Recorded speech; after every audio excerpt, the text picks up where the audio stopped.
Muy buenos días, hermanos. En esta mañana terminaremos de estudiar nuestro capítulo número 19 del libro de Apocalipsis. Venimos paso a paso estudiando este libro, ha sido agradable estudiarlo, sacar provecho del Apocalipsis, porque es un libro complejo y muchas veces lo hemos leído pero no nos hemos detenido. En esta oportunidad nos hemos detenido y le hemos sacado provecho al libro, y el capítulo 19 habla sobre la aparición de Jesucristo en el cielo, la segunda venida y el juicio final prácticamente. El versículo 21 dice: y los demás fueron muertos con la espada que salía de la boca del que montaba el caballo, y todas las aves se saciaron de las carnes de ellos. Este texto, como ustedes lo han escuchado, es una conclusión o una síntesis donde termina de relatar los hechos que venían diciéndose anteriormente en el capítulo. Recuerden que inicialmente aparece en el versículo 11 el Señor Jesucristo, aparecen unos títulos, o se mencionan unos títulos con los cuales se nombra que es el Verbo de Dios, y luego el Rey de Reyes y Señor de Señores, y luego dice que Él sale preparado para la batalla, preparado para la guerra, y se enfrentan con Él, o pretenden enfrentarse con Él, la bestia, los reyes de la tierra y también el falso profeta. La semana pasada hablamos en el versículo que nos correspondió sobre el resultado que va a tener los que se levantan contra el Cordero, especialmente liderados por la bestia, el falso profeta y los reyes de la tierra. ¿Cuál fue el resultado para ellos? ¿Cuál fue la ejecución de la sentencia? ¿O cuál fue la sentencia ejecutada? Destrucción, juicio, lago de fuego y azufre, y una sentencia severa que desde el comienzo de la historia se había advertido para ellos. Sin embargo, el versículo de hoy nos dice: y los demás también fueron muertos. ¿Sí? Y es importante porque hoy nos vamos a detener un poco en ese texto que nos habla de cómo lo que viene para los grandes, que serían los reyes, la bestia y el falso profeta, también alcanza a los seguidores. A lo largo del libro de Apocalipsis hemos visto dos cosas importantes, ¿sí? Que pudiéramos como sintetizarla. Una, que está el Cordero, y el Cordero tiene seguidores, ¿cierto? ¿Quiénes son los seguidores del Cordero? La iglesia, ¿cierto? Los creyentes, los salvos, los redimidos. Pero también está la bestia o está el dragón, y el dragón también tiene seguidores. ¿Quiénes son los seguidores del dragón? Pues los incrédulos, ¿cierto? Los impíos o los rebeldes, o los que no han hecho caso a la enseñanza del mensaje de vida o del mensaje del evangelio. Entonces pudiéramos decir que en todo el libro de Apocalipsis se configuran dos tipos de pueblos o dos tipos de multitudes que hacen seguimiento o que siguen un mensaje. Está el mensaje de Cristo, que es seguido por los creyentes, y está el mensaje de Satanás, que es seguido por los incrédulos, ¿sí? Y eso lo hemos venido viendo, viendo también los resultados de ese mensaje, y aquí vamos a ver la sentencia, ¿sí? Nosotros ya vimos en los capítulos anteriores 17 y 18 que los seguidores del Cordero están a salvo, ¿sí? Que están a salvo, que ya han sido privilegiados con la vida eterna, que han sido puestos a salvo al lado del Cordero, y en el capítulo 19 nos dice la Biblia que van a venir acompañando el Cordero, o acompañando al que monta el caballo, como un séquito victorioso, ¿cierto? Como una multitud de vencedores. Pero aquí nos está hablando al final del capítulo 19 de la sentencia que van a recibir o que van a sufrir los que no honran al Cordero, los que se han opuesto. Es importante porque el capítulo 19 nos habla con mucho lenguaje de guerra, ¿sí? O con mucho lenguaje bélico, ¿cierto? Armas, espadas, caballos, guerra, combate, ¿sí? Hay mucho lenguaje bélico que es importante entender acá, porque lo que nos está diciendo es que hay un juicio, y en el juicio pues es una guerra, porque los que van a ser juzgados, en este caso los grandes líderes de ese sistema malvado, no quieren dejarse sentenciar o no quieren dejarse ejecutar, y entonces ellos se van a oponer. Sin embargo, van a ser derrotados totalmente, eso ya lo sabíamos, por el Cordero, por el que va montado en el caballo. Es importante porque aquí nos va a decir en este versículo qué va a pasar o cuál es la suerte de los seguidores de la bestia, ¿cierto? Recuerden que a lo largo del capítulo del libro de Apocalipsis vimos que hay muchos seguidores que se han deleitado en matar a los creyentes, que son los que rechazan a los que tienen la marca o el sello del Señor, que ellos han perseguido a los cristianos a lo largo del tiempo y no ha pasado nada, pareciera. ¿Sí? Pareciera que ha pasado impunes durante todo este tiempo y no sucedió nada. ¿Sí? Como dice el Salmo 73, parece que los impíos prosperan y que debiera pasarles algo. ¿Sí? ¿Qué pasa con eso? Pero aquí al final del capítulo nos va a decir, nosotros sabemos que Dios es justo y que es oportuno, nos va a decir que Dios efectivamente ha hecho justicia. Primero comienza por los grandes proponentes de ese sistema, ¿sí? Y luego va sucesivamente afectando a los seguidores. Esto parece como un efecto dominó, ¿cierto? Como un efecto desencadenante. Y siempre que hay consecuencias o que hay acciones malas, hay resultados nefastos, ¿sí? Nosotros no pudiéramos pasar desapercibido que si obramos mal hay resultados malos, ¿cierto? O si obramos mal hoy, puede que no veamos hoy la consecuencia, pero a lo largo del tiempo vamos a ver las consecuencias. Eso siempre va a suceder y es importante que lo notemos, porque la Biblia siempre nos advierte que el que obra mal tiene resultados malos y consecuencias malas, y el que obra bien tiene consecuencias o resultados buenos. Es posible que esas consecuencias no las veamos inmediatas, pero al final del día siempre se van a cosechar, ¿sí? Y eso es importante, y la Biblia nos lo va a decir acá. Todos aquellos que vivieron sin Dios, que despreciaron la verdad, que se opusieron al mensaje del Evangelio, y que vivieron orondos, que mataron los profetas, parecía que no les iba a pasar nada, pero al final del día la Biblia dice que les pasó. ¿Qué es lo que les pasa? Versículo 21. Dice, y los demás fueron muertos con la espada que salía de la boca del que montaba el caballo. Hay un efecto interesante en este versículo y en los anteriores, y es un efecto desencadenante de mayor a menor, ¿sí? Dios primero llama a juicio al dragón, luego después llama a juicio a la bestia. Dice luego que estaba o aparece el falso profeta y también los reyes de la tierra, que fueron los que lideraron en gran manera o en gran magnitud este sistema malvado, los que dirigieron masivamente este sistema de perversión. Pero luego dice, y los demás, es decir, los seguidores o el pueblo o el resto, ¿sí? Que hacía parte del conglomerado que fue afectado o fue engañado, ¿qué va a pasar con ellos? Alguien diría, bueno, pues es que ellos fueron engañados, ellos no tienen la culpa, porque ellos no eran engañadores. ¿Quiénes eran los engañadores? Pues la bestia, ¿cierto? Y el falso profeta, el dragón. ¿Y los demás qué va a pasar? ¿Será que ellos son justificados porque ellos pues no eran los que lideraban este sistema malvado? ¿O será que también les va a tocar su parte?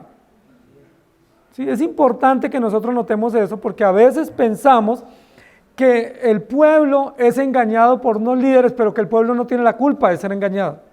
O en el caso de una iglesia, ¿cierto? Si una iglesia se predica una falsa doctrina, ¿quiénes serían los responsables? Pues los predicadores. Diríamos, pero los seguidores no, porque ellos, pues al fin y al cabo, seguían un mensajero o un predicador. Pero lo que la Biblia nos va a decir es que hay responsabilidad compartida y que tienen altísima responsabilidad los que lideran este sistema, pero también tienen altísima responsabilidad los que siguen a ciegas este sistema, y los que se benefician también de este sistema malvado, y los que hacen caso omiso a la verdad. En este caso, los demás. Sí, la Biblia los llama de una manera interesante, ¿cierto? Los demás, ¿cierto? Un poco despectiva. Los demás también fueron muertos, es decir, todos los seguidores de la bestia y del falso profeta, todos aquellos que no solamente fueron engañados, sino que se deleitaron en el engaño, que aceptaron ese mensaje y lo promovieron y no salieron de allí, también para ellos hay un resultado nefasto. Para ellos también hay una consecuencia terrible. Y lo primero que nos va a decir aquí es que para ellos viene la derrota. Y yo quiero que notemos un poco eso, y permítame la intención en la presentación, porque aquí dice en el versículo, y los demás fueron muertos. ¿Sí? Recuerden que aunque la Biblia va a hablar aquí de muerte, que es la consecuencia natural del juicio, que es la enemistad, realmente lo que está hablando es de que ellos fueron juzgados y que ellos van a tener una consecuencia eterna de juicio y de pena. No simplemente fueron muertos, porque si fuera simplemente morir físicamente, pues no habría mayor connotación o mayor trascendencia en el juicio, ¿sí? Recuerden que muchas personas piensan eso, que solo con morir se acaba todo y que no hay más resultado. Y de hecho, pues muchos dicen, pues si es así, yo prefiero morirme. Si todo el sufrimiento que yo tengo se acaba con la muerte, pues sería mejor morirse, dicen algunos, ¿cierto? Si todo lo que yo he hecho mal se pagara con la muerte, pues sería mejor morir. De hecho, recuerden que parte del pensamiento griego antiguo en los primeros siglos era pues comamos y bebamos, porque todo se termina con la muerte. Y muchas personas piensan eso. De hecho, cuando alguien muere, la mayoría de las personas dicen, bueno, pues por lo menos dejó de sufrir, o por lo menos se acabó ese suplicio que tenía, o por lo menos ya descansó. ¿Sí? ¿Qué es lo que ellos nos dicen?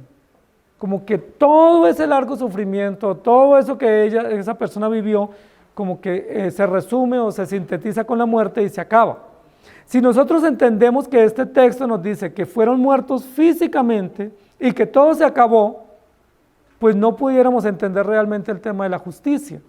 Recuerden que la justicia de Dios es eterna, la justicia de Dios permanece y los impíos tendrán que pagar eternamente por sus pecados y por su rebeldía contra Dios. Entonces, cuando el versículo dice, y los demás fueron muertos, entiéndase fueron derrotados, o entiéndase fueron juzgados, o entiéndase fueron vencidos. No muertos literalmente, en el sentido literal. Porque si fuera así, pues hubieran terminado rápidamente y su justicia no fuera eterna. Lo que dice allí es, y los demás, es decir, todos los que seguían la bestia, todos los que le siguieron el juego a ese sistema malvado, todos los que se beneficiaron, todos los que parecía que eran seguidores ciegos de un sistema y que no eran responsables, sí eran responsables. Sí lo eran. Y ellos también tendrán que dar cuentas a Dios. Ellos también tendrán que responder. Y aquí opera algo que se conoce como los representantes federales, ¿cierto? O los representantes principales de un sistema. Lo eran la bestia, el dragón y el falso profeta, y los reyes de la tierra. Pero todos los seguidores estaban representados por esos líderes grandes, líderes malvados, líderes sanguinarios, y para ellos también viene un resultado. ¿Cuál es el resultado? Fueron muertos igual que los otros, es decir, fueron derrotados. Recuerden que en el libro de Apocalipsis estamos jugando, o en la redacción del texto se juega con dos conceptos, que es la derrota y la victoria, ¿cierto? ¿Quiénes son derrotados todo el tiempo? Los que están en contra de Dios. ¿Quiénes salen victoriosos? Los creyentes. Pero durante la historia temporal o de la historia natural, como iban marchando, ¿quiénes eran los que veíamos derrotados? Los creyentes. A los creyentes los habíamos visto derrotados, no eran derrotados, pero era como el mundo los veía y como a veces uno los tiende a ver. ¿Por qué? Porque estaban siendo muertos, ¿cierto? Estaban siendo diezmados, muchos de ellos estaban siendo acribillados, estaban siendo torturados y las iglesias estaban siendo perseguidas. Entonces casi que uno decía, la iglesia está siendo derrotada. Y aunque aparentemente se viera la derrota de la iglesia o la derrota de los creyentes, nosotros sabíamos que la iglesia es vencedora y nosotros sabíamos que la iglesia estaba en victoria. ¿Y quiénes eran los que aparentemente estaban teniendo victoria? Los impíos. ¿Cómo veíamos su victoria? Pues mataban a los profetas, perseguían a los creyentes, podían negociar, comprar y vender sin ninguna restricción y parecía que todo iba bien, todo marchaba bien. Como decimos popularmente, iba viento en popa. Ellos iban logrando todos sus resultados. ¿Sí? Lo iban logrando y iban siendo victoriosos. Pero nosotros sabemos por el testimonio de la Escritura que todos los que aparentemente iban teniendo victoria realmente eran unos derrotados. ¿Sí? Que ellos nunca iban a tener victoria, sino que era una victoria aparente. Ellos la medían por resultados desconociendo la justicia divina, pero nosotros sabíamos que les esperaba algo grande.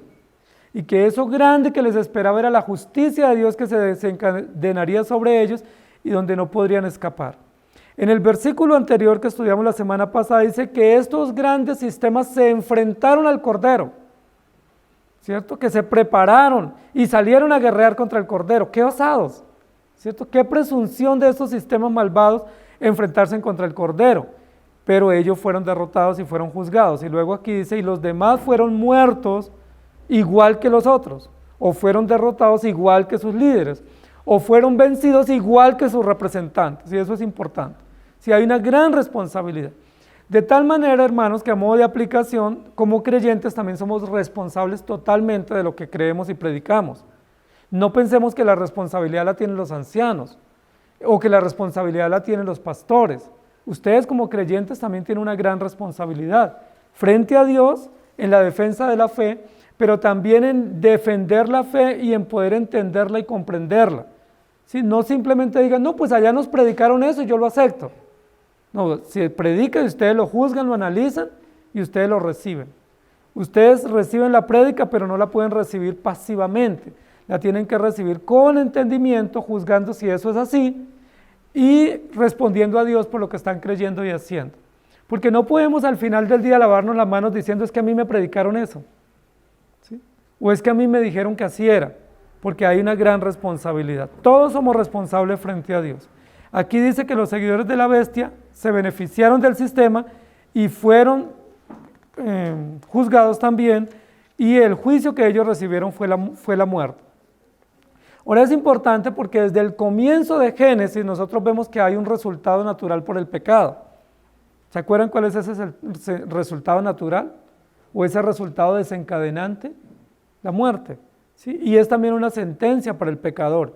El alma que pecare, morirá. Lo que está diciendo aquí es que ellos son pecadores. Al final del día, cuando se recoge la cosecha, según las parábolas de Mateo, cuando se separa el trigo y se lleva para el granero y se separa el tamo y se lleva para el fuego, ¿qué es lo que va a salir a la superficie? ¿Quiénes obraron bien y quiénes obraron mal? ¿Sí? ¿Quiénes eran pecadores y quiénes eran pecadores impenitentes? Y los pecadores impenitentes serán juzgados y el juicio que ellos van a recibir es la muerte, porque es la consecuencia natural. Salmo capítulo 45, versículo 5 dice, tus saetas agudas con que caerán pueblos debajo de ti, penetrarán en el corazón de los enemigos del rey. Es decir, aquellos que están en contra del Señor o en contra de Cristo, que es el rey, serán juzgados y serán puestos por debajo. Apocalipsis 12, 10 y 11 dice, entonces oí una gran voz en el cielo que decía, ahora ha venido la salvación, el poder y el reino de nuestro Dios, y la autoridad de su Cristo, porque ha sido lanzado fuera el acusador de nuestros hermanos, el que los acusaba delante de nuestro Dios día y noche, y ellos le han vencido por medio de la sangre del Cordero y de la palabra del testimonio de ellos, y menospreciaron sus vidas hasta la muerte. Y luego en Juan 8:14 dice, respondió Jesús y les dijo, aunque yo doy testimonio acerca de mí mismo, mi testimonio es verdadero porque sé de dónde he venido y a dónde voy, pero vosotros no sabéis de dónde vengo ni a dónde voy. Y en Colosenses 2:15 dice, y despojando a los principados y a las potestades, los exhibió públicamente, triunfando sobre ellos en la cruz. Aquí nos está exponiendo todo un tema de combate y un tema de victoria y de derrota para los enemigos de Cristo o del Evangelio. Lo segundo que nos va a decir al texto no es solamente que los demás fueron muertos, es decir, ese fue el resultado. ¿Sí? El texto comienza diciendo cuál fue el resultado final para ellos o el resultado justo para ellos, que fue la muerte. Ahora nos va a decir cómo fueron muertos, ¿sí? ¿Cuál fue el instrumento? ¿Cuál fue el medio? ¿Cuál fue el arma? ¿Sí? El instrumento de guerra que se usó para derrotarlos. Y nos dice con la espada que salía de la boca del que montaba en el caballo o el que montaba el caballo. Entonces, ¿cuál es el arma letal que viene contra estos enemigos? La espada, ¿cierto? La espada, pero nos va a decir qué tipo de espada. La espada hacía parte del armamento de los soldados antiguos, especialmente de los soldados romanos. Ellos usaban una espada aguda o una espada filuda, y con esa espada pues era que atacaban. Si la espada era un arma de guerra, como decir hoy un revólver o decir un machete o cualquier arma letal, esa era la espada, para los antiguos, para los romanos especialmente. Aquí dice que ellos fueron muertos con una espada o con un arma de guerra, ¿sí? O con un arma de combate. Sí, hasta aquí no hay problema, aquí es claro entender. Si uno dice mataron a alguien, uno dice ¿cómo lo mataron? Pues le dispararon. Ah, ok, ya sé cuál fue el arma, ¿cierto? O lo cortaron, ¿sí? O en los campos se mata con machete. Entonces dice, no, pues lo machetearon, ¿sí? Entonces uno dice, ah, ya yo sé cuál fue el arma que se usó. Aquí la Biblia nos dice cuál fue el arma, nos dice que fue con una espada. Fueron muertos todos con la espada. Pero lo interesante aquí es porque dice con la espada que salía de la boca. Y ahí ya nos pone en un tema distinto, porque ya no está hablando de un arma física, ¿sí? O de parte del armamento de los soldados romanos, sino que nos está hablando de algo distinto, es la espada que sale de la boca. Y nosotros ya habíamos visto tanto en el capítulo 1 como en el capítulo 19 que el que monta en el caballo o el cordero que viene, dice que sale de su boca una espada aguda o una espada afilada. Y aquí tenemos que entender o interpretar qué es lo que quiere decir. ¿Qué es esa espada que sale de la boca? ¿Es una espada literal? ¿Es un arma de guerra literal? No, por supuesto que no, porque dice que sale de la boca, ¿sí? Entonces lo que está usando aquí es una comparación o una metáfora para decir que de la boca de Dios sale la palabra y que la palabra de Dios es la espada de doble filo, o que la palabra de Dios es la espada cortante, o que el arma de guerra con el cual Dios combate o con el cual Dios juzga a los incrédulos es la palabra o lo que Él ha dicho. ¿Sí? Y esa palabra de Dios la podemos llamar la ley de Dios, la voluntad de Dios, las sagradas escrituras. ¿Sí? Todo lo que Dios ha dicho es lo que sale de su boca.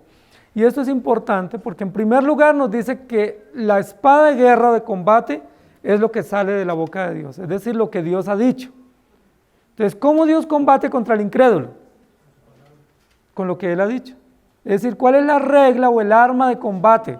Lo que Él ha dicho, lo que Él ha determinado, lo que Él ha dejado legalmente constituido, que es su ley o su palabra o las sagradas escrituras.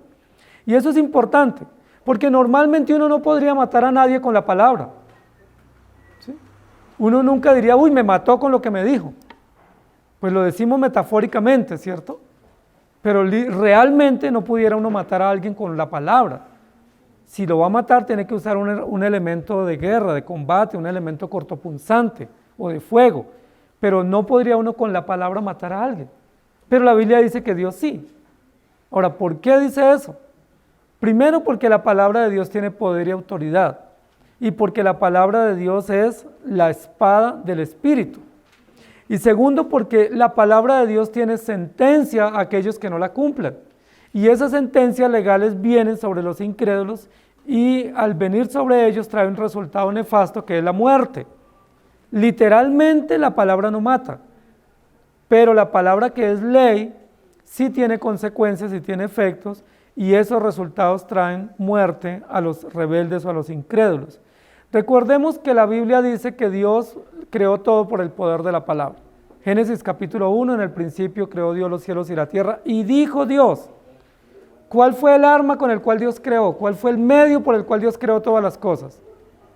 El poder de la palabra. ¿Sí? Dijo Dios y así fue hecho.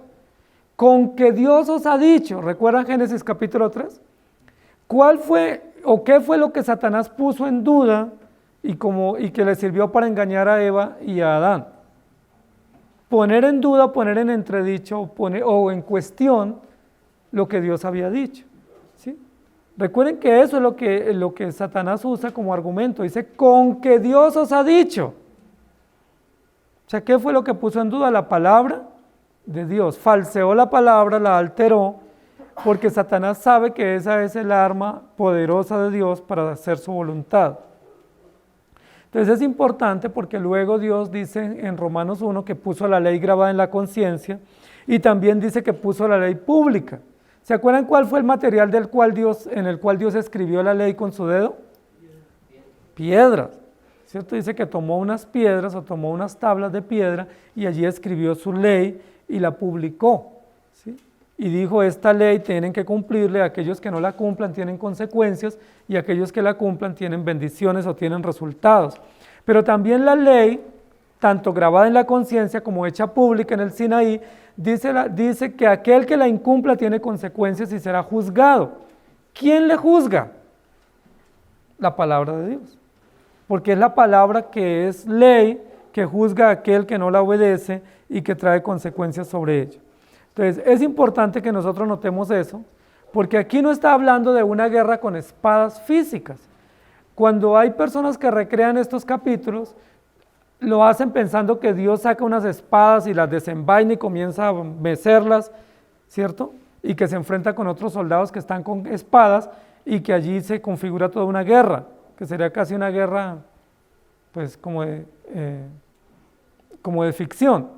Pero aquí lo que dice es que la palabra de Dios es el arma de guerra y que con esa palabra que sale de la boca, Él va a juzgar a todos los enemigos. El versículo dice, todos fueron muertos con la espada que salía de la boca del Hijo de Dios. Isaías capítulo 30, versículos 25 y 26 dice, y sobre todo monte alto y sobre todo collado elevado habrá ríos y corrientes de aguas, el día de la gran matanza, cuando caerán las torres, y la luz de la luna será como la luz del sol, y la luz del sol 7 veces mayor, como la luz de 7 días, el día que vendare Jehová la herida de su pueblo y curare la llaga que él causó. Y en Deuteronomios capítulo 5, versículo 22 dice, estas palabras habló Jehová a toda vuestra congregación en el monte, de en medio del fuego, de la nube y de la oscuridad, a gran voz, y no añadió más, y las escribió en 2 tablas de piedra, las cuales me dio a mí. Cuando Moisés subió al monte Sinaí, lo único que recibió de parte de Dios como instrumento para predicar o para venir a avisarle al pueblo lo que había acontecido en el monte, fueron 2 tablas. Eran las 2 tablas de la ley. ¿Cuál es la única herramienta que tenemos para nosotros batallar o para combatir? La palabra de Dios. Lo único que Dios nos ha dado, único suficiente por supuesto, que Dios nos ha dado para combatir y para vivir la vida cristiana es la palabra de Dios. No tenemos más, pero es suficiente. ¿Sí? Él nos dio su palabra, nos dio fe para creerla y nos ordenó predicar. Cuando Dios llamó a los predicadores, ¿cierto? A los profetas antiguos, ¿se acuerdan? Isaías, Jeremías, Elías, Moisés mismo y muchos otros hombres que los llamó, ¿qué les dijo? ¿Recuerdan? Les dijo, vayan y digan, o vayan y hablen, o vayan y pregonen. Es importante que lo que Dios les dio fue la palabra, pero también les dio como recurso la voz para predicar. Es decir, lo que ustedes digan, yo lo respaldaré, les dijo Dios. Si ustedes dicen lo que yo les mando, yo estoy comprometido con esa palabra y voy a bendecirlos y va a venir los resultados que ustedes pregonen o anuncien o publiquen a esas naciones. Lo que yo quiero decir es que así como Dios tiene el poder de la palabra, nos dejó la palabra también como medio para que prediquemos, como instrumento, como contenido para predicar y nos dio la autoridad de pregonar ese mensaje. Si lo hacemos, hay bendición. Y si alguien lo cree, hay esperanza. Si alguien lo rechaza, hay condenación. Deuteronomios capítulo 9, versículos 10 y 11 dice, y me dio Jehová las 2 tablas de piedra escritas con el dedo de Dios, y en ellas estaba escrito según todas las palabras que os habló Jehová en el monte de en medio del fuego el día de la asamblea. Sucedió al fin de los 40 días y 40 noches que Jehová me dio las 2 tablas de piedra, las tablas del pacto. Entonces es importante que nosotros notemos eso, hermano. Nosotros tenemos también la palabra que nos ha sido dada para que la prediquemos. Y en Primera de Reyes, capítulo 8, versículo 9, dice, en el arca ninguna cosa había, sino las 2 tablas de piedra que allí había puesto Moisés en Horeb, donde Jehová hizo pacto con los hijos de Israel cuando salieron de la tierra de Egipto. No había nada más en el tabernáculo o en el arca, solo las 2 tablas de la ley. Isaías 42, 21. Jehová se complació por amor a su justicia en magnificar su ley y engrandecerla. Y en Isaías 66, versículos 16 y 24 dice, porque Jehová juzgará con fuego y con su espada a todo hombre, y los muertos de Jehová serán multiplicados, y saldrán y verán los cadáveres de los hombres que se rebelaron contra mí, porque su gusano nunca morirá, ni su fuego se apagará, y serán abominables a todo hombre. ¿Cómo Dios va a juzgar a los incrédulos? Con la espada de la palabra, es decir, con su palabra, con la ley de Dios. Jeremías 25, 29 al 34 dice así, porque he aquí que a la ciudad en la cual es invocado mi nombre yo comienzo a hacer mal, y vosotros seréis absueltos, no seréis absueltos, porque espada traigo sobre todos los moradores de la tierra, dice Jehová de los ejércitos. Tú pues profetizarás contra ellos todas estas palabras y les dirás, Jehová rugirá desde lo alto y desde su morada santa dará su voz y rugirá fuertemente contra su morada. Canción de lagareros cantará contra todos los moradores de la tierra. Llegará el estruendo hasta el fin de la tierra porque Jehová tiene juicio contra las naciones. Él es el juez de toda carne. entregará a los impíos a espada, dice Jehová. Así ha dicho Jehová de los ejércitos, he aquí que el mal irá de nación en nación, y grande tempestad se levantará en los fines de la tierra, y yacerán los muertos de Jehová en aquel día, desde un extremo de la tierra hasta el otro. No se endecharán, ni se recogerán, ni serán enterrados, como estiércol quedarán sobre la faz de la tierra. Aullad, pastores, y clamad, revolcaos en el polvo, mayorales del rebaño, porque cumplidos son vuestros días para que seáis degollados y esparcidos, y caeréis como vaso precioso. Ese texto de Jeremías, ese pasaje, nos relata claramente lo que nos está sintetizando aquí el capítulo 19. Los impíos serán juzgados y serán llevados a muerte, pero ellos serán llevados a muerte por la justicia de la ley de Dios o de la palabra que Dios habló, y van a ser traídos a muerte y a juicio sin ningún tipo de dignidad de la que ellos presumieron.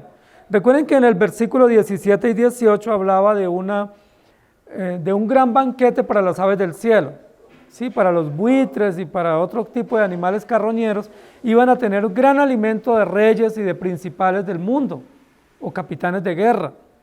Aquí dice también que van a ser muertos sin ningún tipo de dignidad, que van a ser tirados como en un valle y que no hay quien los recoja. Por supuesto, lo que está hablando es que la dignidad de la que ellos presumían cuando estaban acá en la tierra, pues al momento de enfrentarse a Dios no va a tener ningún tipo de valor, porque ellos van a tener que ser juzgados sin ningún tipo de defensa o de justificación de la que ellos normalmente tomaban y se apropiaban. Y los demás fueron muertos con la espada del que salía de la boca. Hermanos queridos, Dios siempre ha hablado y el hombre no lo ha escuchado. Dios siempre ha hablado y el hombre ha despreciado la ley de Dios. Pero al final del día, todos aquellos que han despreciado su ley tendrán que enfrentarse y tendrán que responder por qué han despreciado su ley. ¿Se acuerdan qué aconteció con los profetas y los patriarcas y los sacerdotes del Antiguo Testamento que predicaron? ¿Se acuerdan que en muchos lugares dice la Biblia y no los escuchaban? ¿O no los querían oír? Hay lugares en los profetas donde dice la Biblia que se tapaban los oídos, el pueblo se tapaba los oídos para no escuchar. Sí, como un acto de desprecio, como un acto de decir no nos importa lo que usted nos está diciendo. Como diciendo todo eso que usted está diciendo no lo queremos escuchar y vale nada. Pero dice la Biblia que ellos que han despreciado y se han tapado los oídos y han ignorado la ley de Dios, un día tendrán que enfrentarse a la ley de Dios y no podrán escapar. Hay consecuencias terribles y la consecuencia aquí es juicio y destrucción y condenación eterna. Lo que está diciendo aquí es que Dios siempre ha hablado. Y la Biblia dice que en algunos lugares los hombres dirán, pero ¿cuándo nos habló? ¿Sí? ¿Cuándo? Si nos hubiera hablado, lo hubiéramos escuchado. Pero nosotros sabemos que Dios siempre ha hablado. Dios ha hablado a través de su palabra, que la grabó en la conciencia. Dios ha hablado siempre a través de la creación, que es evidente testimonio de su existencia y de su poder. Dios ha hablado a través de la palabra escrita, que la tenemos en nuestros días, y desde tiempos antiguos existían también los escritos. Pero Dios ha hablado también a través de su iglesia, a través de los predicadores, a través de los profetas, a través de los testigos que ha enviado. Pero recuerden que en los capítulos anteriores vimos que cuando Dios les mandaba testigos, ¿qué hacía el pueblo? Los mataba. Para ellos silenciar o acallar su conciencia y decir, Dios no nos ha hablado.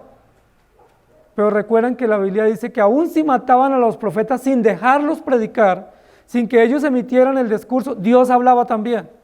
Porque la sangre de los profetas era testigo de que Dios estaba hablando. ¿Recuerdan? Que hubo oportunidades donde los mataron antes de que dieran el mensaje. Pero la Biblia dice, pero la sangre clama y atestigua de que Dios les mandó voz, les mandó testigos, les mandó predicadores o les mandó quien les advirtiera. De tal manera que no tienen excusa.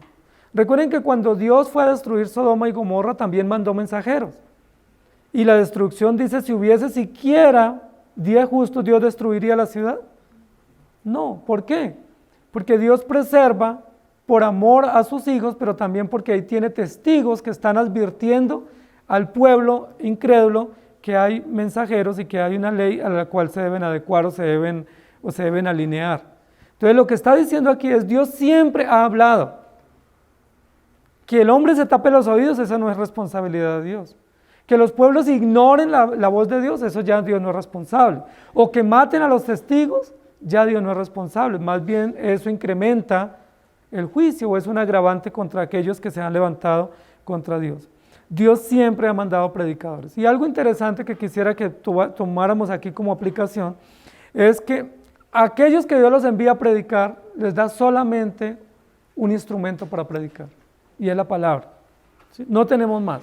¿Sí? No tenemos más, pero eso es suficiente. Y si nos tapan la voz y no nos dejan hablar, pues el mundo es responsable de hacerlo. ¿Sí?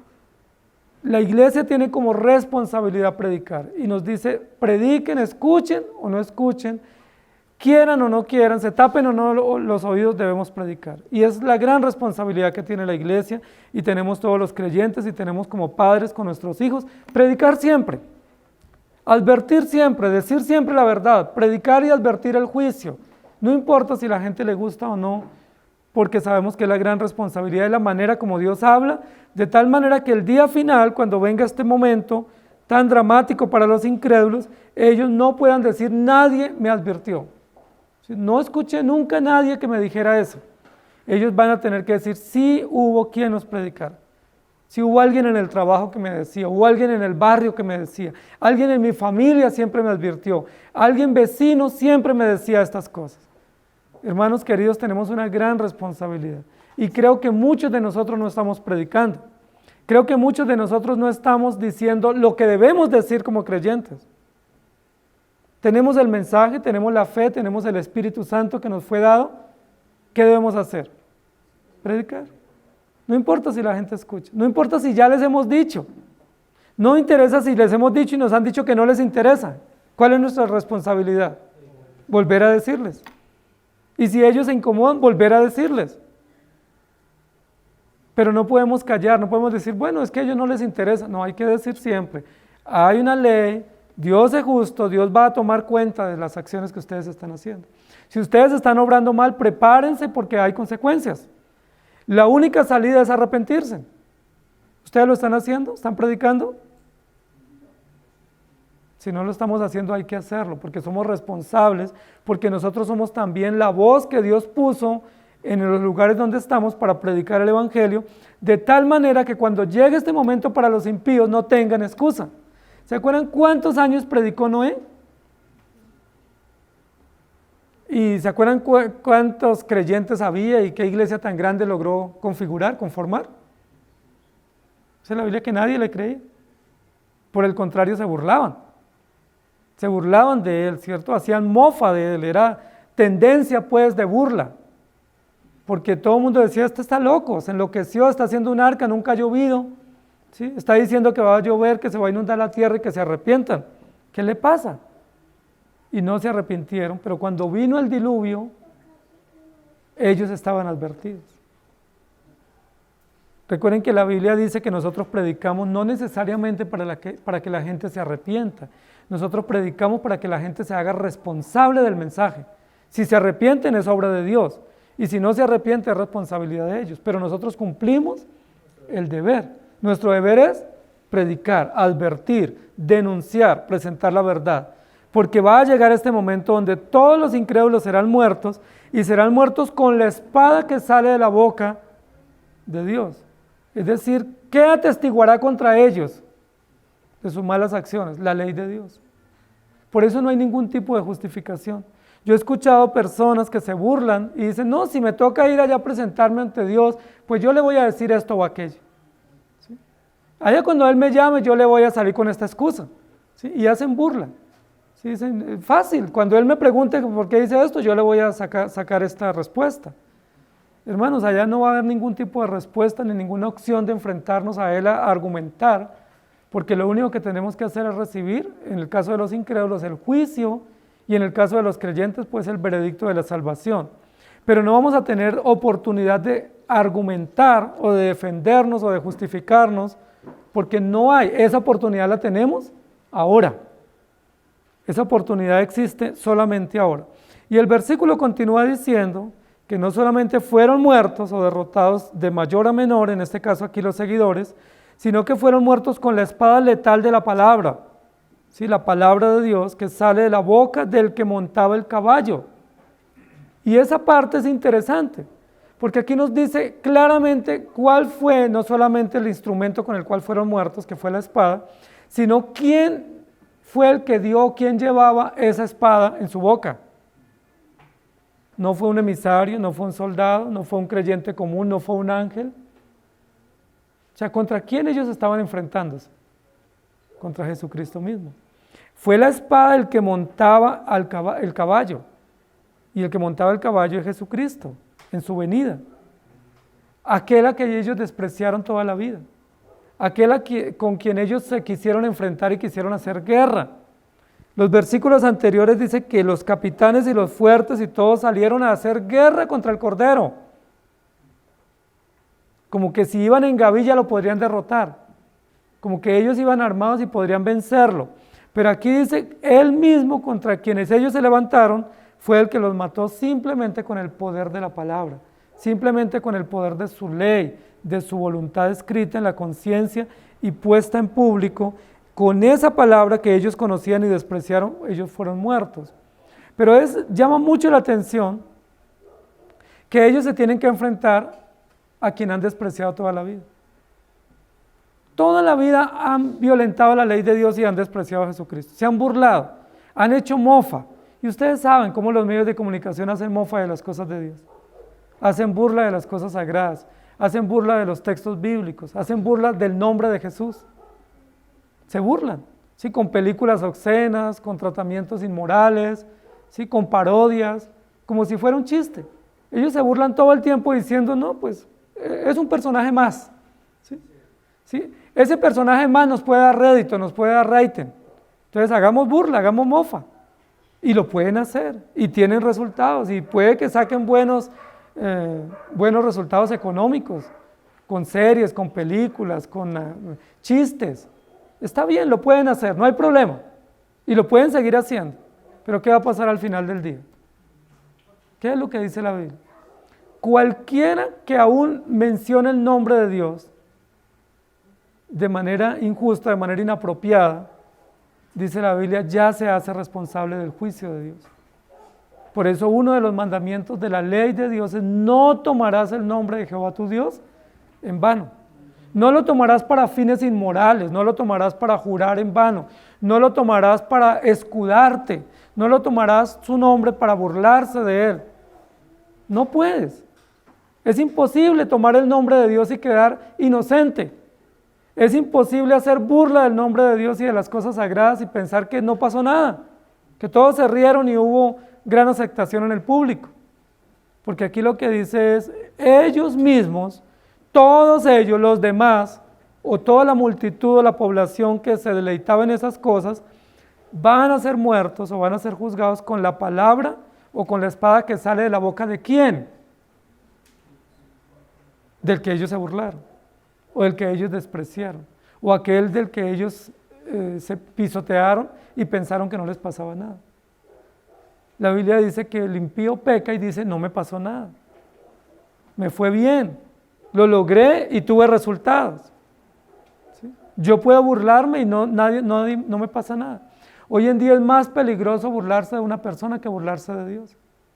Si se burlan de alguien, eso puede ir a la cárcel por una burla contra alguien o un comentario en público sobre alguien. Pero si se hace sobre Dios, ¿qué pasa? No, todo el mundo lo disfruta. Aquí dice, la espada que sale de la boca del que montaba el caballo. Y no dice de la boca del cordero,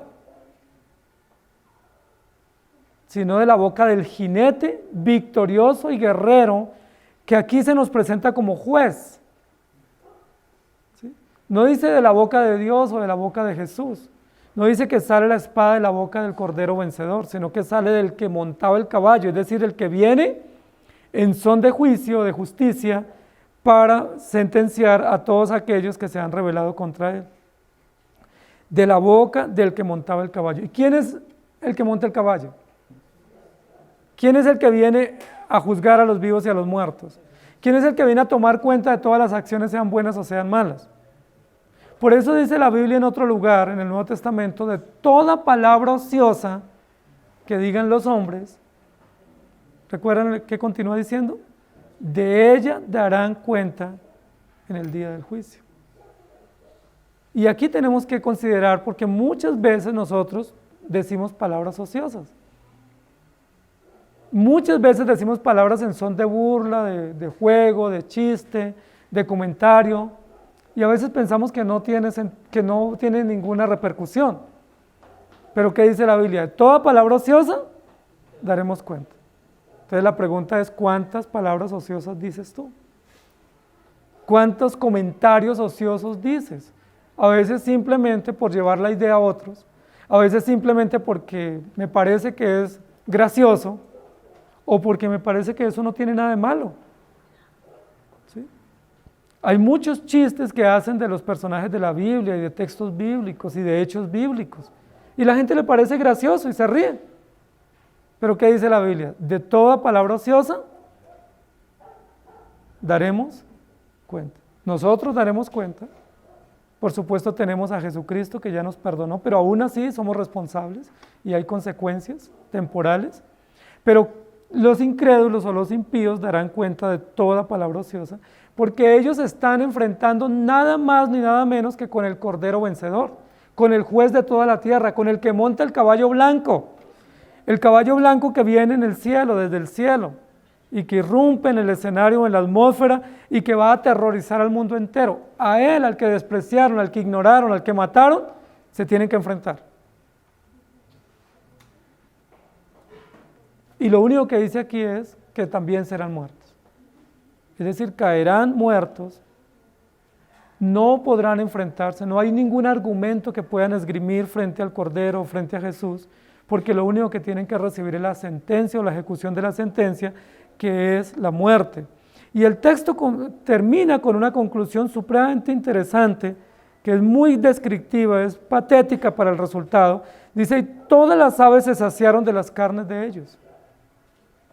Retomando parte del argumento del versículo 17 y 18 del capítulo 19. Los aves, los buitres y las aves de carroña fueron invitadas a un gran banquete, la gran cena de Dios. Y vinieron a comer carne de reyes, de militares, de gobernantes. Pero luego aquí termina diciendo, y todas las aves, es decir, las que fueron invitadas a esta gran cena anteriormente, se saciaron, no solo vinieron a la cena, no solo atendieron a la voz de llegar a la cena, sino que hubo tanta comida que terminaron gorditas comiendo de ese banquete de hombres impíos e incrédulos. Ahora, llama mucho la atención porque habla de la voz de Dios predicando el mensaje o advirtiendo a los hombres que no la oyeron. Dios habla y los hombres no oyen. Los predicadores predican y el pueblo no escucha. Pero Dios llama a las aves y las aves sí escuchan. Es toda una contradicción, ¿cierto? Un contraste. Mientras los hombres racionales, creados a imagen y semejanza, moralmente conscientes de la ley de Dios, que tienen la ley grabada en la conciencia, son llamados al arrepentimiento y no escuchan, las aves que no son racionales, sino instintivas, Dios las llama y sí escuchan. ¿No es eso todo un contraste? Es decir, ¿quiénes eran los que debieran haber escuchado? Pues los hombres, porque para ellos era el mensaje, pero no lo escucharon. ¿Y quiénes no debieran haber escuchado? Pues los animales, porque si usted le dice a un animal, venga, coma, él no escucha. O si usted le dice, en media hora le sirvo el almuerzo, él no escucha, él no entiende eso. Él solo entiende cuando usted pone la vasija o le hace el sonido con el cual usted sabe que lo llama. Pero dice que todas las aves sí escucharon. O sea, el resultado es totalmente contradictorio. Mientras los hombres racionales rechazan, o se tapan los oídos o ignoran, las aves escuchan. Pero las aves vienen justamente a escuchar, escuchan lo que Dios les dice y vienen a comerse o a disfrutar ese banquete de la carne de estos impíos que murieron. Y todas las aves se saciaron de las carnes de ellos.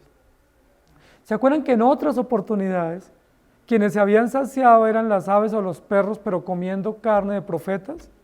¿Se acuerdan que mataron profetas? y las tiraban a los perros y los tiraban a los animales o a los fosos de los leones.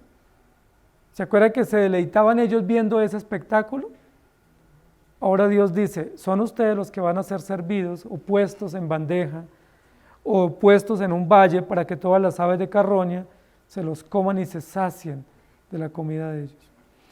Es interesante la expresión que usa aquí, saciar, porque la expresión saciar tiene que ver con una expresión interesante cuando uno queda satisfecho con algo, ¿sí? Como cuando uno come y se satisface, ¿sí? O cuando uno tiene un anhelo, un deseo y lo satisface plenamente, queda saciado, totalmente satisfecho. Se dice especialmente en términos de comida, ¿cierto? Como cuando uno dice, ya comí, ¿cómo quedé? Llenito, satisfecho, saciado, no quiero más, estoy muy bien. Pero esa palabra la usa Dios no para decir de cómo se sacian los creyentes en Dios, sino de cómo se sacian los impíos en sus propias andanzas. Y ahora cómo se van a saciar los animales comiéndose esa carne de esos hombres juzgados por la ley de Dios. Lo que yo quiero decir es lo siguiente: cuando Dios llama al hombre al arrepentimiento, el hombre no se arrepiente. ¿Por qué no se arrepiente? Porque él quiere seguir en sus andanzas, porque él quiere seguir en sus caminos, porque el hombre dice, yo no quiero cambiar la vida tan buena que llevo por una vida tan aburrida como la vida de los cristianos. Yo no quiero cambiar la vida tan agradable por un camino tan ancho, sin ningún tipo de límite, sin ningún tipo de restricción, por unas restricciones que me pone la ley de Dios. ¿No es así? Cuando usted le dice a alguien, lo invito a la iglesia, ¿qué dice? O cuando usted le dice, conviértase a Cristo, ¿cómo le responde? Ah, no, porque es que yo así como vivo, vivo bien.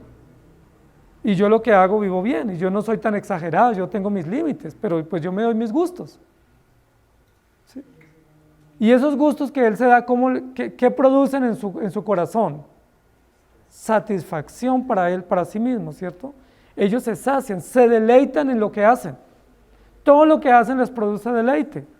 La Biblia lo que está diciendo es, mientras los impíos se deleitan temporalmente, haciendo todas sus cosas y viviendo perdidamente, llegará el momento en que tendrán que rendir cuentas y el deleite no va a ser para ellos, sino para las aves que se los van a comer. Ya ellos no serán los que estarán saciados de sus prácticas inmorales, de sus prácticas aberrantes, sino que serán las aves del cielo las que tendrán un gran banquete y se saciarán, quedarán tan satisfechas como ellos habían vivido toda la vida satisfechos. Y esto es importante, hermanos, que nosotros lo notemos, porque la Biblia nos advierte y nosotros a veces no aceptamos lo que la Biblia nos advierte, lo ponemos en duda. La Biblia dice que el que vive sin Dios vive perdidamente y aunque se deleita, tiene deleites pasajeros y temporales. Y aunque él logre con creces los antojos del corazón, eso lo logra temporalmente. Recuerden la parábola, necio, hoy vienen por tu alma. Y lo que has hecho y lo que has acumulado, ¿para quién será? El libro de Eclesiastés, que es un libro con mucha sabiduría práctica, da un consejo a los jóvenes. Y dice, joven, tome placer en los días de tu juventud y haga todo lo que usted quiera. Si usted quiere eso, hágalo. Dice, pero tenga en cuenta que sobre todas esas cosas te juzgará Dios. Miren lo interesante, porque hay gente que dice, es que allá en la iglesia le prohíben todo. Es que Dios le prohíbe todo a uno. No, Dios no nos prohíbe. Dios nos da su ley, nos da sabiduría para entenderla, nos da entendimiento para comprender que es veraz y que hay consecuencias y que hay resultados también favorables. Y en el mismo libro de Eclesiastés dice, tome placer en los días de tu juventud, haga lo que usted anhele, pero recuerde algo, tenga presente algo. ¿Qué es lo que le podemos decir a nuestros hijos? Si usted quiere vivir sin Dios, está bien, hágalo. Pero yo solo quiero decirte una cosita, hay consecuencias, hay resultados. Si usted quiere vivir sin Dios, si usted quiere vivir a sus anchas, pues ahí está el camino. Jesús mismo le dijo a sus discípulos, ¿recuerdan? Ahí está el camino. ¿Quieren ustedes irse? ¿Se acuerdan? Cuando grandes multitudes que lo seguían por interés se fueron, Jesús no retuvo a sus discípulos. Jesús nunca le dijo a los discípulos, ay, pobrecito yo si ustedes se van. No se vayan a ir que me hacen falta. Jesús lo que les dijo fue, ¿ustedes también se quieren ir? Váyanse. Si lo que anhelan es vivir libremente, si lo que anhelan es vivir a sus anchas, si lo que anhelan es vivir sin restricción, pues váyanse. El camino está afuera. Los que están afuera en el patio, recuerdan cuando se mide el tabernáculo, los que están afuera en el patio se pueden parar en la cabeza y no hay problema. Pero si usted dice que es cristiano, si usted abrazó la fe, si usted abrazó el evangelio, usted no puede vivir como los incrédulos. Esa es la condición. Si usted dice que es hijo de Dios y si usted es un creyente verdadero, usted tiene que conformarse a las sanas palabras que han sido dichas por el Señor y que están registradas en la Escritura. De lo contrario, usted no pertenece a este lugar y se puede ir. Los impíos se sacian todo el tiempo en sus propias vidas, en sus propias inmoralidades, pero ese tiempo llega a su límite y tendrán que dar cuentas a Dios. El Salmo 73, lo pueden leer en su casa, hace ese contraste. Y es muy interesante porque el contraste que hace es, yo cuando miro a los impíos y los veo pasar por el frente, ¿cómo desfilan de bien? Dice el salmista. Los veo que desfilan rozagantes, felices, con carcajadas, logran todo lo que ellos se proponen. No tienen ningún tipo de restricción. Y yo veo que no les pasa nada. Algunos veo que tienen buen dinero. Algunos de ellos veo que tienen, aunque son infieles, sus hogares no se destruyen. Veo que logran todo lo que ellos planean y les va bien. Y yo que me la paso en la iglesia, todos los domingos me va mal. Y yo que vengo a la iglesia y procuro vivir una vida recta, no prospero. ¿Qué pasa? Es el gran dilema del salmista. Pero él lo resuelve, el Señor le permite resolverlo en el santuario. Dice, pero cuando yo fui al santuario y entré en tu presencia, comprendí. Ellos tienen muchos beneficios ahora, pero el fin de ellos es muerte y condenación. Nosotros pasamos muchas aflicciones aquí. Y hay muchos encargos que tenemos que cumplir y hay muchas cosas que tenemos que procurar vivir y eso produce aflicción y hay persecución y hay cosas que tenemos que abstenernos y hay cosas que tenemos que salir de ellas y renunciar, apartarnos del pecado, confesar el pecado. Hay consecuencias por nuestros pecados, hay resultados por nuestros pecados. Dice, pero el fin de nosotros es vida eterna. Entonces pongamos en la balanza. ¿Sí? Ponga en la balanza, ¿qué es mejor? ¿Deleites ahora y condenación eterna o aflicciones ahora y vida eterna? Ustedes son inteligentes, Dios nos dio entendimiento. Si evaluamos objetivamente a la luz de la palabra, nos damos cuenta que si pusiéramos en la balanza, tiene mucho más peso pasar aflicciones aquí sabiendo que nos aguarda una vida duradera con el Señor. Pasar sufrimientos y a veces restricciones y a veces persecución y todo lo que la Biblia indica, pero sabiendo que hay vida eterna, que vale la pena. No importa que allá afuera otros hagan y deshagan y que yo no pueda hacerlo porque tengo unos límites naturales, unos marcos de contención, que es la palabra y el Espíritu que me guarda. Entonces, lo que la Biblia está diciendo aquí, estos todos demás, ¿qué hicieron? Cuando les predicaron, ¿cómo reaccionaron al mensaje? Lo despreciaron, lo pisotearon, mataron a los mensajeros, se burlaron de ellos. De Jesús mismo se burlaron y se burlaron de todos los creyentes, los persiguieron. Dice, pero al final todos fueron muertos con la misma palabra que dio vida a los creyentes, con la misma palabra que dio vida a los salvos. Ellos fueron muertos y ahora las aves son las que se sacian o se deleitan comiéndose sus carnes. Hermanos queridos, lo que la Biblia dice es verdad. No lo pongamos en duda. Aquí no está hablando de metáforas, aquí no está hablando en ciencia ficción. No es un cuento, es verdad y hemos visto que tiene cumplimiento. Y la misma Biblia, la misma palabra se cumple a sí misma y nosotros somos testigos de su cumplimiento. No pongamos en duda lo que la Biblia dice y no juguemos con candela. Porque si jugamos con candela, ¿cuál es el fin del que juega con candela? Se quema. Versículo del domingo anterior, fueron lanzados vivos dentro de un lago, pero no es un lago de recreación, no es un lago de deporte para hacer turismo, para hacer canotaje o para hacer otro tipo de prácticas deportivas. ¿A qué tipo de lago fueron lanzados? A un lago de fuego que arde permanentemente, constantemente con azufre. Un lago de fuego, no es divertido ese lago. Es severo lo que la Biblia dice y es una sentencia clara y contundente, y nosotros ya estamos notificados. Y hay que notificar a nuestra familia de esto, hay que notificar a nuestros vecinos de esto, porque si ellos rechazan, hay consecuencias. Si ellos se arrepienten por la gracia que Dios da, pues hay vida eterna. Ustedes y yo estamos a salvo porque Dios nos dio fe. Nosotros andábamos igual de rebeldes, despreciando el Evangelio. Pero Dios un día, en su infinita bondad y misericordia, nos quiso dar fe. Y nos trastornó el camino donde andábamos y nos trajo a la verdad. Y ya que nos dio fe, nos dio una claridad de conocer las consecuencias y saber cuánta bondad ha tenido para nosotros. Y yo creo que todos aquellos que hemos salido de ese pozo cenagoso del pecado, no queremos volver allá. Un creyente realmente salvo, realmente entendido del Evangelio, no quiere volver a donde salió, porque ya sabe que no hay nada que ganar allá, solamente cosas para perder. Aquel que ha vivido y ha experimentado el pecado, sabe que no hay nada atractivo para regresar, que lo único que atractivo es mirar a Cristo y tener esperanza en Él. Que el Señor nos ayude.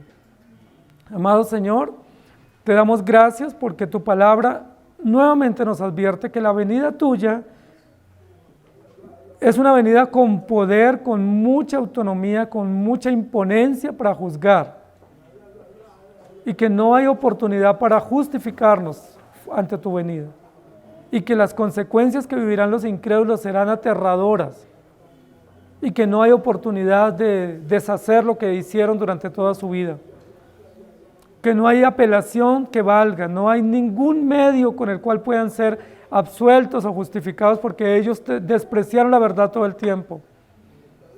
Y muchos quizás viniendo a la iglesia desprecian la verdad y se burlan de ti. Ten misericordia, Señor. Por favor, ayúdanos a comprender cuánta verdad hay en tu Evangelio, cuánta justicia hay, pero cuánta compasión tú has tenido para nosotros. Y ayúdanos a predicar, porque muchas veces pasan los días y las semanas y no predicamos.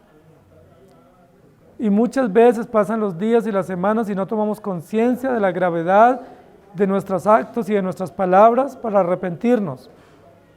Y ayúdanos, Señor, para que no amemos el mundo, porque no hay nada agradable en este mundo perdido para nosotros. Lo único valioso es la gloria tuya y caminar en dirección a tu reino. Lo único que vale la pena para nosotros, para nuestros hijos, es mirarte a ti y tener esperanza en ti. Si despreciamos tu ley, consecuencias. Si la apreciamos y la ponemos en práctica, bendiciones. Ayúdanos, Señor, porque nosotros sabemos qué es lo bueno y qué es lo malo, pero muchas veces sabiendo hacer lo bueno, no lo hacemos. Muchas veces sabiendo hacer lo bueno, obramos mal, conscientemente, responsablemente, con mucha beligerancia.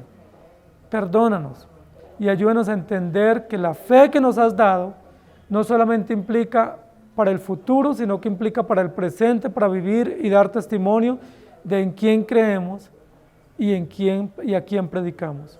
Te lo pedimos con gratitud y con temor y temblor en Cristo Jesús. Amén. Que el Señor les bendiga, querida iglesia.